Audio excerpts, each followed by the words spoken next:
Ôi đặt cửa. Thì chị muốn biết. Ôi đặt cửa à. Bên nhau đặt cửa ở tàu mới có tàu. Về chia tới cái tàu mua nó à. Thì trắng. Ôi mới trắng. Ôi mới cái kia đắt.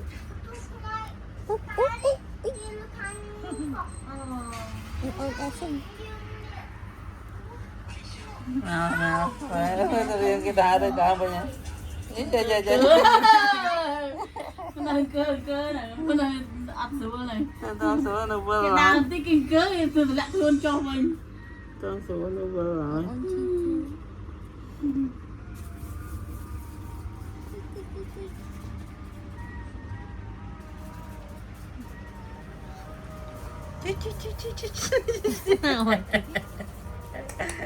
Mới một tí mới ăn lại sao chứ mua mới Cái là sao đó? về đâu mất bố Cái là sao đó là cái tiền. ấy hạt đấy Cái đấy mình chụp tận là coi tiết à em ấy vài con cho vài. Ô